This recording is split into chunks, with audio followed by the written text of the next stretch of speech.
The rain hammered against the reinforced windows of Oberkommando West Headquarters in Saint-Germain-en-Laye, each droplet carrying the weight of a crumbling empire. General der Infanterie Günther Blumentritt stood motionless before the massive tactical map that dominated the war room's eastern wall, his weathered fingers tracing the red pins that marked American supply depots, spreading like a viral infection across the Norman countryside. The date was August 15, 1944, and the numbers on his daily intelligence briefing felt like a death sentence written in tonnage. 50,000 tons, he whispered to the empty room, his voice barely audible above the storm. 50,000 tons, every single day. The leather-bound report trembled in his grip. Behind him, the grandfather clock that had witnessed Napoleon's own strategic deliberations now counted down the hours of the Third Reich with mechanical indifference.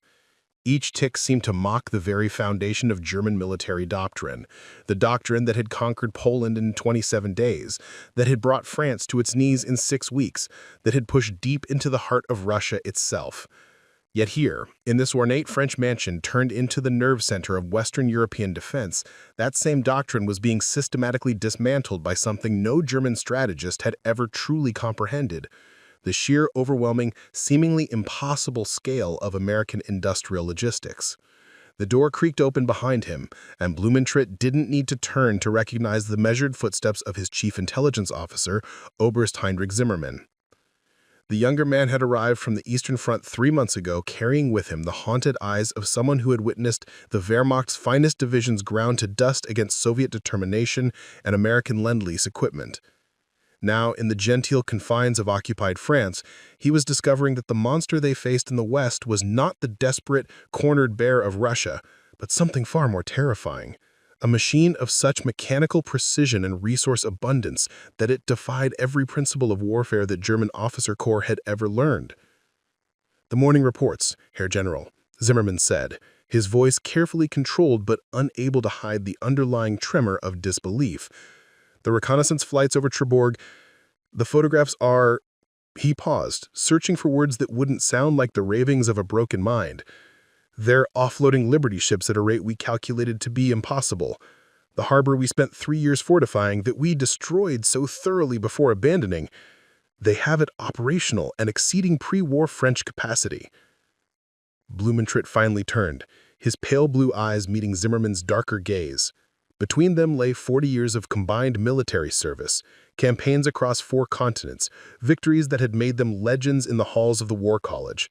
Yet neither man could reconcile what they were witnessing with everything they understood about the limitations of human organization and the laws of supply and demand that governed all military operations.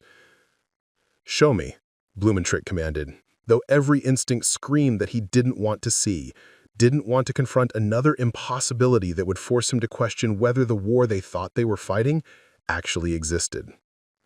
Zimmermann spread the reconnaissance photographs across the mahogany table that had once hosted diplomatic dinners for the Sun King's court. The black and white images revealed a harbor transformed beyond recognition, not just repaired, but expanded, systematized, turned into something that looked less like a port and more like a vast, mechanical organism designed for a single purpose: the continuous, unending flow of materials from ship to shore to the ever-advancing American armies. "Here," Zimmermann pointed, to a cluster of strange rectangular structures floating in the harbor. "These appeared 3 days after they took the port. Our naval intelligence believes there's some form of prefabricated pier system. They're calling them mulberries. The Americans and British are literally bringing their own harbors with them, assembling them faster than we can destroy existing infrastructure." Blumentritt leaned closer, studying the geometric precision of the flowing docks. Each structure was connected to its neighbors by what appeared to be flexible bridges, creating an artificial harbor system that stretched nearly 2 kilometers into the English Channel. Cranes dotted the construction like mechanical trees, their arms in constant motion lifting cargo containers that seemed to move in an endless, choreographed ballet from ship to shore to the ever-advancing American armies. "The tonnage calculations," Blumentritt said quietly. "Walk me through them again?" Zimmermann pulled out a leather folder filled with meticulously handwritten columns of figures. Based on observed ship arrivals, crane capacity, and convoy departures, we estimate they're moving between 45 and 55,000 tons of supplies daily through Cherbourg alone. That's not including the artificial harbor at Arromanches, the supply beaches at Omaha and Utah, or the smaller ports they've captured along the coast.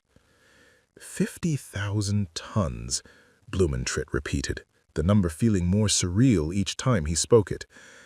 Heinrich, do you understand what that means in practical terms? The younger officer nodded grimly. It means they're landing the equivalent of a full Wehrmacht division's equipment and supplies every 36 hours. It means they have more ammunition arriving in a single day than we can manufacture in a week. It means... He paused, struggling with the implications. It means they're not fighting the same war we are. Through the rain-streaked windows, the lights of Saint-Germain flickered like dying stars. Somewhere in the distance, the rumble of American bombers returning from another raid on German industrial targets provided a constant low-frequency reminder of the Reich's diminishing capacity to respond to this logistical avalanche.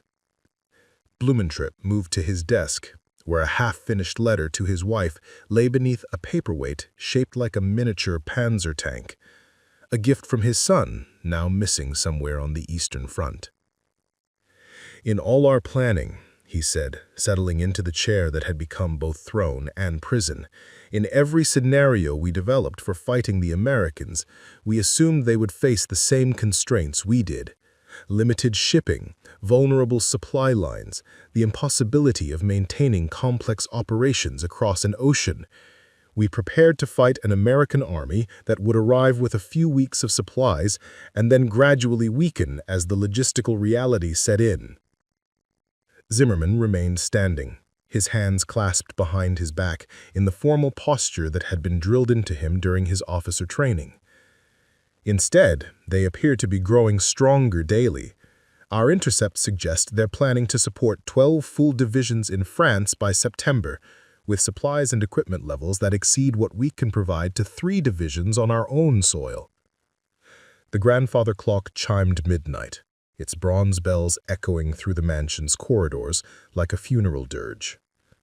Blumentritt opened his desk drawer and retrieved a bottle of cognac, French, naturally, though it felt somehow treasonous to drink it while contemplating the collapse of everything he had fought to preserve. The amber liquid caught the lamplight as he poured 2 glasses, offering one to Zimmermann, despite the breach of protocol.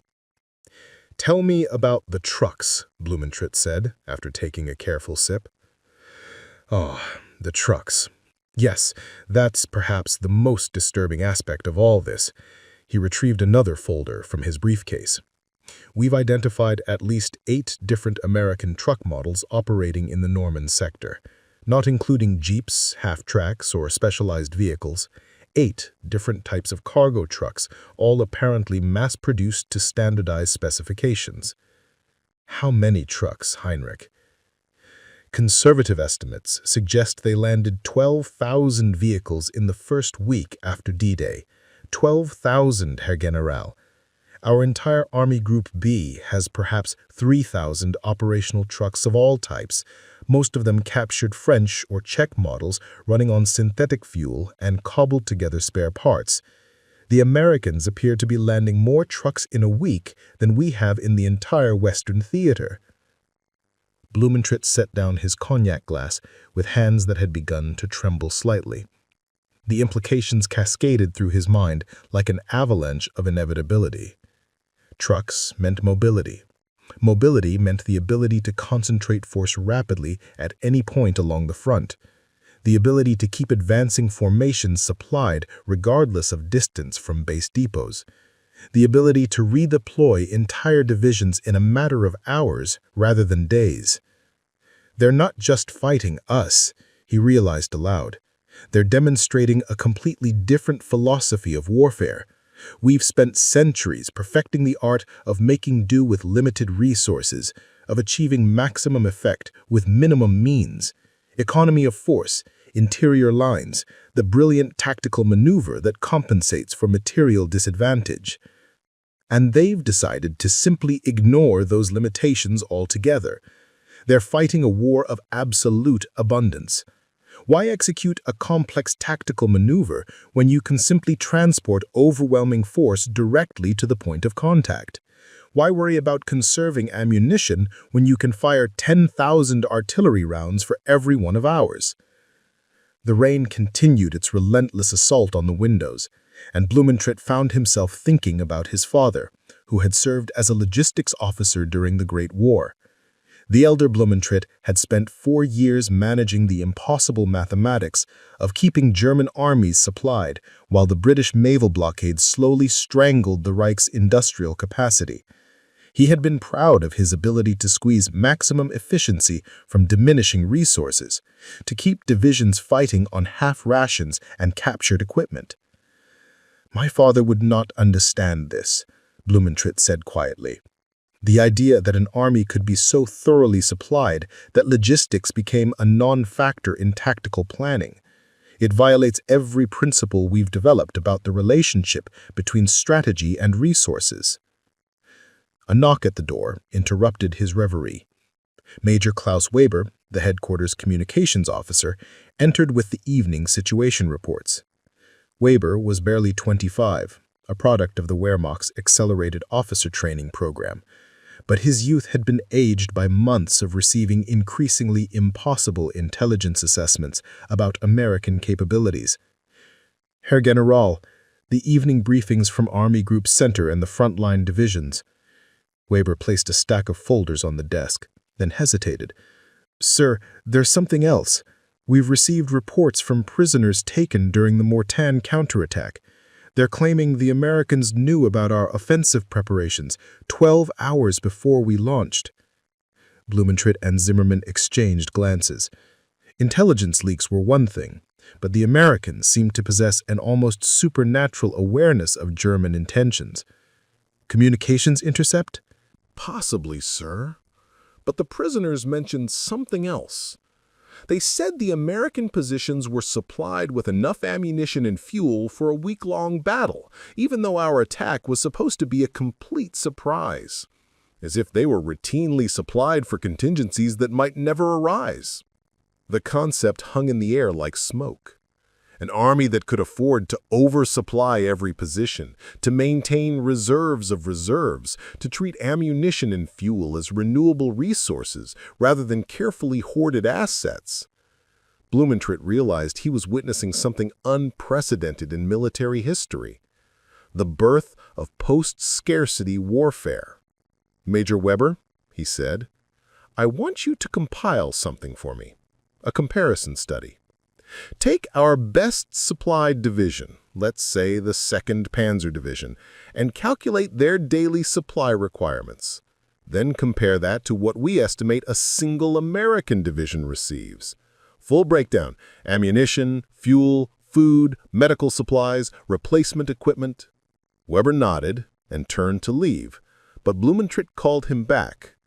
"And Klaus, when you finish that report, I want you to destroy it.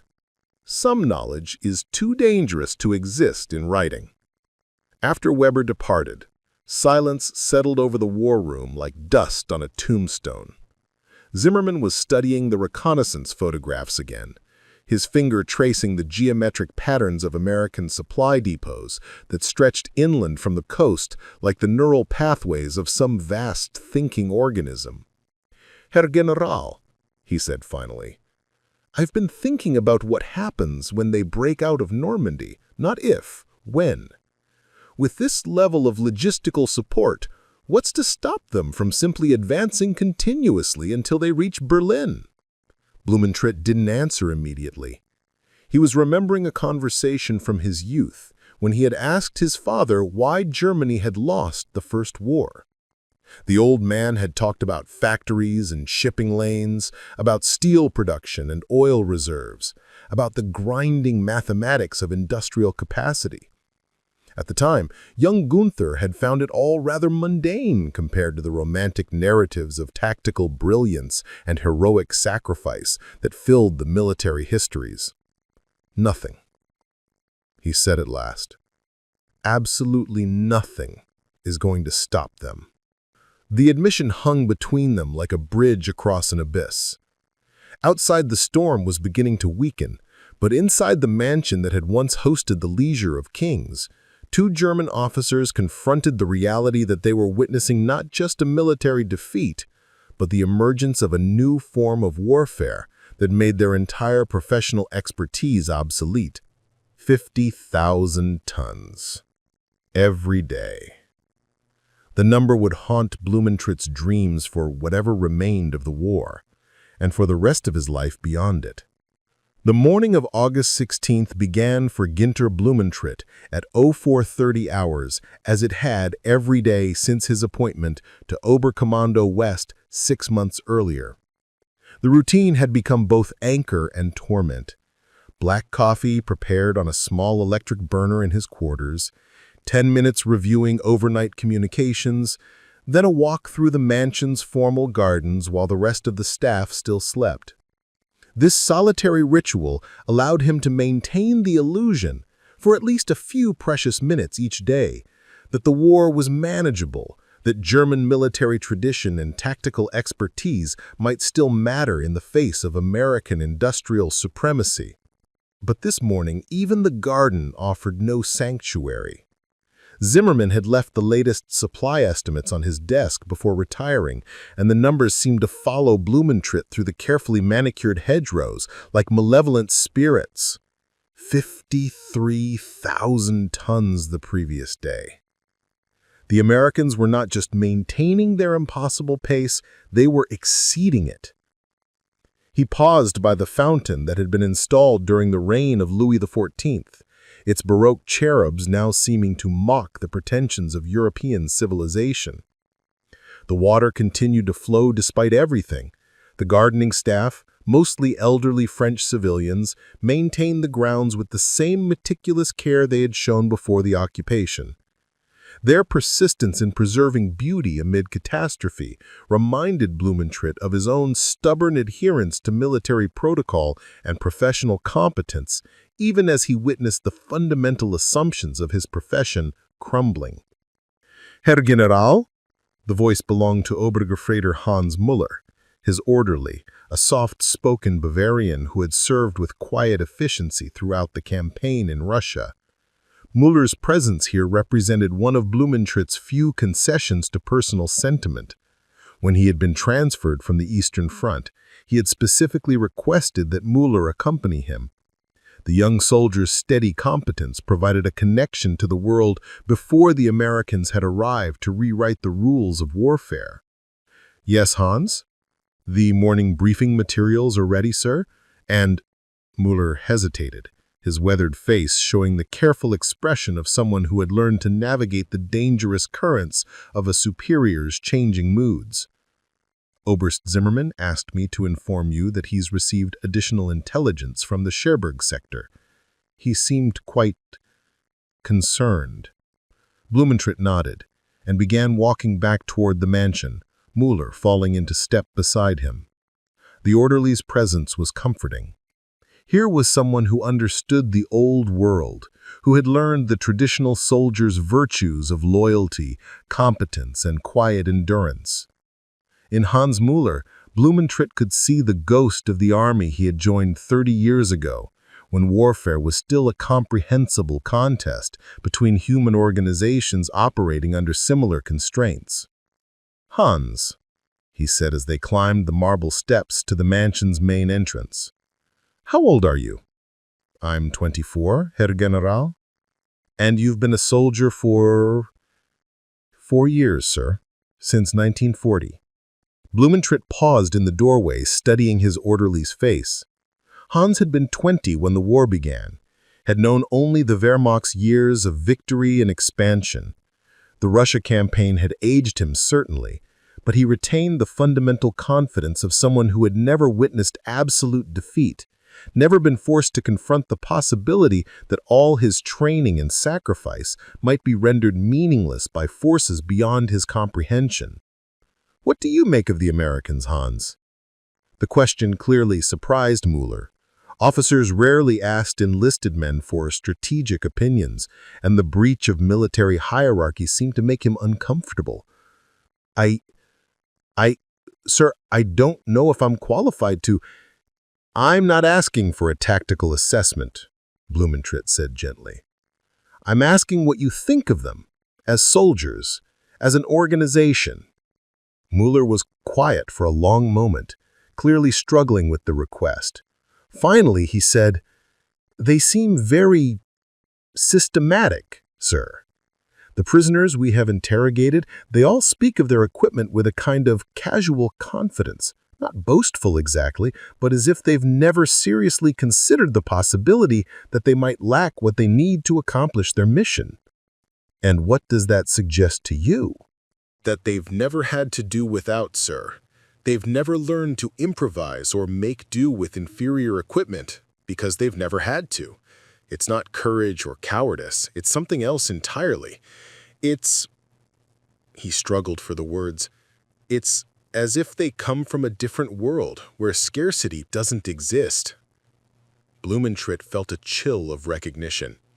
Hans, with no formal military education beyond basic training, had intuited something that had taken the German General Staff months to acknowledge. The Americans were not simply better supplied than the Wehrmacht. They were the product of an entirely different relationship with material resources, one that had shaped not just their logistics, but their fundamental approach to problem-solving and risk assessment. Inside the mansion, the morning briefing was already underway in the main conference room. Zimmermann stood before the tactical map, pointer in hand, addressing an audience of divisional commanders and staff officers. The assembled Germans represented the cream of the Wehrmacht's professional officer corps, men who had studied at the War College, who had commanded battalions and regiments across Europe and Russia, who had been selected for Western European assignments based on their demonstrated competence and reliability.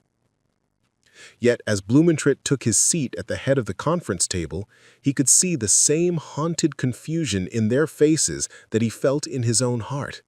These were men trained to analyze and respond to military challenges, but the American supply operation defied analysis in any traditional sense. It was like trying to apply cavalry tactics to aerial bombardment, or attempting to understand machine guns through the lens of medieval siege warfare. "Gentlemen," Zimmermann was saying, "the overnight reconnaissance confirms our worst estimates. The Americans have expanded their supply operations to include forward depots at distances that should be impossible to maintain." He moved his pointer to a series of red circles scattered across the Norman countryside. "Each of these installations is receiving supplies directly from Cherbourg by truck convoy, maintaining inventory levels that exceed the total supply capacity of comparable German facilities." Oberst Friedrich Hauser, commander of the 352nd Infantry Division, raised his hand. Hauser was a veteran of both World Wars, a man whose military experience stretched back to the trenches of Verdun. His weathered face bore the scars of a generation that had learned warfare through scarcity and sacrifice. "Oberst Zimmermann," Hauser said, his voice carrying the authority of bitter experience, "I need to understand something fundamental here. Are we suggesting that the Americans have somehow solved the basic mathematics of military logistics? That they found a way to suspend the natural laws that govern supply and demand in warfare?" Zimmermann glanced at Blumentritt before answering. "Oberst Hauser, what we're documenting suggests that they haven't solved those laws so much as rendered them irrelevant through sheer scale. They appear to be operating under the assumption that any supply problem can be overcome by applying more resources rather than more efficiency." "But that's impossible," protested Major Wilhelm Steinbach, the division's supply officer. "There are physical limits to port capacity, road networks, vehicle availability. You cannot simply wish away the bottlenecks that constrain all military operations." "And yet," Zimmermann replied quietly, "they appear to have done exactly that." Blumentritt listened to the exchange with a growing sense of vertigo. These were competent, experienced officers struggling to comprehend something that violated their deepest professional understanding. They had spent their careers mastering the art of efficiency, of achieving maximum results with limited means, of turning tactical skill into strategic advantage despite material disadvantages. "Gentlemen," Blumentritt said, rising from his chair, "I want each of you to consider something. Oberst Hauser, your division has been fighting for 4 years. In that time, what percentage of your tactical decisions have been influenced by supply constraints?" Hauser frowned, clearly puzzled by the question. Virtually all of them, Herr General. Ammunition expenditure rates, fuel conservation for vehicles, rationing of replacement equipment, these considerations shape every operational plan. Major Steinbach, when you design a supply plan for a divisional operation, what are your primary concerns? Ensuring adequate supplies reach frontline units while maintaining reserve stocks, managing transportation bottlenecks, coordinating with higher headquarters to prevent shortages that could compromise the mission. Blumentritt nodded. Now consider an army that doesn't face any of those constraints, an army whose supply officers never have to choose between ammunition and fuel, never have to ration medical supplies, never have to delay operations because of logistical limitations. How would such an army fight? How would its commanders think about tactical problems? The room fell silent as the implications settled over the assembled officers like a heavy blanket. They were confronting not just a superior enemy, but a fundamentally different form of military organization, one that operated according to principles they had never encountered and barely understood. Major Karl Richter, the youngest officer present, broke the silence. "Sir, if they're not constrained by traditional logistical limitations, then all of our defensive planning is based on false assumptions. We've been preparing for an enemy that will gradually weaken as their supply lines extend, that will be forced to concentrate their efforts at specific points because they cannot maintain equal strength everywhere." "Precisely," Blumentritt replied. "We've been fighting the ghost of our own limitations." He walked to the window that overlooked the mansion's courtyard, where a small convoy of German trucks was preparing to depart for the front lines. The vehicles were a mixture of models: captured French Renault trucks, Czech Tatra trucks, German Mercedes-Benz models that had been in service since before the war. Each truck represented a precious resource, carefully maintained by mechanics who had become masters of improvisation and salvage. The convoy would carry enough supplies to sustain a battalion for perhaps 3 days of moderate combat. According to the morning intelligence reports, the Americans had moved the equivalent of this entire convoy's cargo every 4 minutes during the previous day. "Herr General," Zimmermann said, joining him at the window, "there's something else. The intercepted American radio traffic suggests they're planning something called Operation Cobra. The communications are heavily coded, but our cryptographers believe it involves a massive breakout attempt supported by concentrated bomber attacks and artillery preparations." Blumentritt nodded absently, still watching the German convoy. The trucks looked fragile and obsolete compared to the American vehicles he had seen in reconnaissance photographs. Standardized, mass-produced machines that treated transportation as an engineering problem rather than a logistical challenge. "When?" he asked. "Possibly within the week. The supply buildup we've been monitoring appears to be in preparation for a sustained offensive operation." The German general closed his eyes briefly, trying to imagine what American offensive operations would look like when supported by 50,000 tons of daily supply capacity. The Wehrmacht's most successful campaigns had been masterpieces of tactical efficiency, achieving strategic goals through careful resource management and precisely calculated risks. The Americans appeared to be preparing for warfare as a purely industrial process, grinding through opposition with methodical inevitability rather than brilliant inspiration. "Heinrich," he said quietly, "I want you to prepare a special report, not for higher headquarters, for personal use only. I want you to calculate what would happen if we attempted to match American supply levels using our current industrial capacity and transportation network." "Sir, I know it's impossible. That's precisely the point. I want to document the mathematical impossibility of competing with them on their chosen terms. Because once we acknowledge that we cannot match their resources, we have to fundamentally reconsider how this war can be fought." Behind them, the other officers were conducting their own whispered conversations, fragments of which drifted across the room like smoke from a distant fire. 12,000 trucks in 1 week. Artillery ammunition expenditure rates that exceed our total production. Supply depots that contain more fuel than we allocate to entire army groups. Each fragment represented another piece of the traditional military worldview, crumbling under the weight of American industrial capacity. These were professional soldiers confronting the possibility that their profession, as they understood it, might be becoming obsolete. Blumentritt returned to his seat and opened the leather portfolio that contained his personal correspondence. Beneath the official documents lay a letter from his wife, Martha, written from their home in Bavaria. She had described the local difficulties, food rationing, fuel shortages, the constant anxiety about Allied bombing raids. Her concerns were the everyday realities of a nation straining to maintain a war economy against increasingly impossible odds.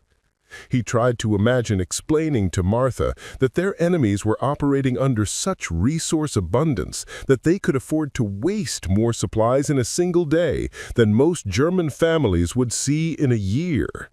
The concept would be as foreign to her as it was to him. The idea that warfare could be conducted without the careful rationing and sacrifice that had defined German military culture for generations. "Herr General?" Muller appeared at his elbow with the day's personal schedule. "Your appointment with the field commanders is at 1400 hours, and the evening situation briefing is scheduled for 1900 hours. "Thank you, Hans." Blumentritt glanced at the schedule, noting the routine meetings and administrative tasks that continued despite the existential challenge they faced. Military bureaucracy persisted even as the fundamental premises of military organization were being challenged by an enemy that seemed to operate according to different physical laws. As the morning briefing concluded and the officers departed to return to their units, Blumentritt found himself alone with his thoughts and the persistent drumbeat of impossible numbers. 50,000 tons, daily. The figure had become a mental virus, infecting every tactical consideration and strategic assumption he had developed over 3 decades of military service. He opened his desk drawer and withdrew a photograph of his son, Wolfgang, taken during the young man's graduation from officer candidate school. Wolfgang was somewhere on the Eastern Front now, probably confronting his own impossible mathematics as the Red Army, supplied by American Lend-Lease, ground westward with methodical determination. The boy had inherited his father's love of military history and tactical theory, but he would come to age in a world where those traditions might prove as obsolete as cavalry charges against machine guns. What kind of army would Wolfgang serve in after this war ended? What kind of military professional could he become in a world where resource abundance rather than tactical skill determines strategic outcomes? The questions had no comfortable answers, only the growing certainty that the Wehrmacht's defeat would represent more than the collapse of a particular regime. It would mark the end of an entire era of military thought and practice. The first indication that Operation Cobra had begun came not through official intelligence channels, but through the windows of the chateau itself. At 1100 hours on July 25th, the distant rumble that had become the constant background soundtrack of occupied France suddenly intensified into something that seemed to shake the very foundations of the earth. Blumentritt abandoned his morning correspondence and stepped onto the mansion's grand balcony, where the sight that greeted him defied both his professional experience and his capacity for rational assessment. The sky above Normandy was black with aircraft, not the scattered formations of previous Allied raids, but a solid canopy of bombers stretching from horizon to horizon in a geometric pattern of such precise organization that it resembled more a mechanical process than a military operation. Wave after wave passed overhead, their engines creating a continuous thunder that drowned out normal conversation and seemed to vibrate through the bones of every German soldier watching from below. "Mein Gott," whispered Zimmermann, who had joined him on the balcony along with most of the headquarters staff. "How many aircraft is that?" Major Weber, still clutching the morning communications log, was attempting to count the bomber formations with obvious futility. "I've stopped counting at 500, sir, and they're still coming. This isn't a bombing rate. It's like watching an entire air force in motion." The bombardment, when it began, was unlike anything in Blumentritt's extensive combat experience. He had witnessed the Luftwaffe's attacks on Warsaw and Rotterdam, had endured Soviet artillery barrages on the Eastern Front, had seen what concentrated firepower could accomplish when properly directed. But the American assault unfolding in the distance transcended all previous categories of military violence. It was not simply an attack, but an industrial process, the systematic application of overwhelming force to eliminate every trace of organized resistance across an entire sector of the front. Through his binoculars, he could see the massive columns of smoke and dust rising from the German positions around Saint-Lô. The bombardment continued for over an hour, a sustained demonstration of firepower that consumed more ordnance in 60 minutes than most German divisions would see in 6 months of combat. When the bombers finally departed, they left behind a landscape that had been fundamentally altered, not just damaged, but transformed into something that barely resembled the Norman countryside that had existed that morning. "Sir," Weaver reported, his voice strained from shouting over the receding engine noise. "Communications with LX-84 Corps have been severed. The 352nd Infantry Division is not responding to radio calls, and the Panzerlehr Division reports—" He paused, consulting his notes with obvious disbelief. "The Panzerlehr Division reports that it has effectively ceased to exist as a combat unit." The words hung in the air like smoke from the distant bombardment. Panzerlehr had been one of Germany's premier armored divisions, a unit composed of demonstration troops from the various tank schools, equipped with the finest available equipment and led by officers selected for their exceptional competence. The idea that such a formation could be eliminated in a single morning's bombardment challenged every assumption about the relationship between defensive preparation and survival under fire. "What does effectively cease to exist mean?" Blumentritt asked quietly. Weber consulted the fragmentary radio reports that had reached headquarters before communications were cut.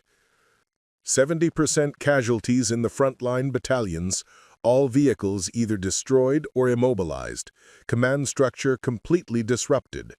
The divisional commander is requesting permission to withdraw surviving personnel for reconstitution as a battle group. How large a battle group? Perhaps battalion strength, sir, from a full division. Blumentritt lowered his binoculars and studied the faces of his staff officers. Each man was struggling to process information that defied their professional training and personal experience.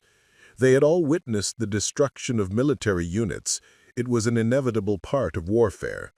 But the scale and speed of what had just occurred challenged their fundamental understanding of cause and effect in combat operations. "Gentlemen," he said finally. "I want immediate reports from every division in contact with American forces.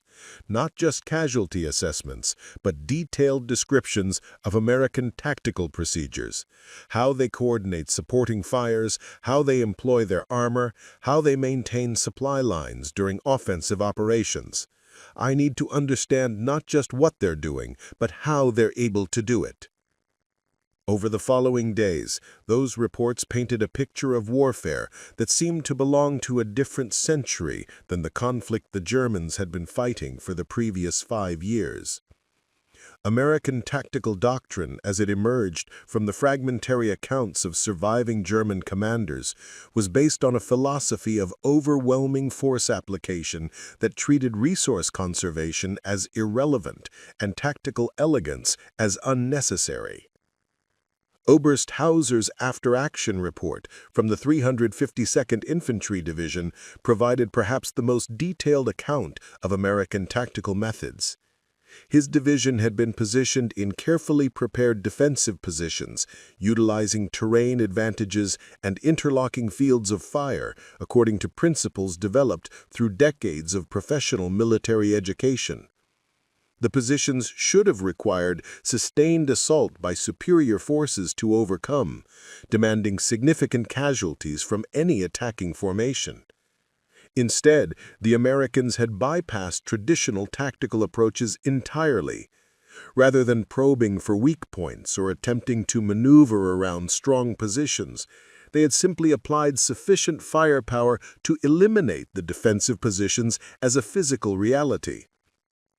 Artillery concentrations that exceeded anything in German experience, followed by armor advances supported by close air support that operated with impunity due to complete air superiority, had reduced sophisticated defensive preparations to meaningless rubble in a matter of hours.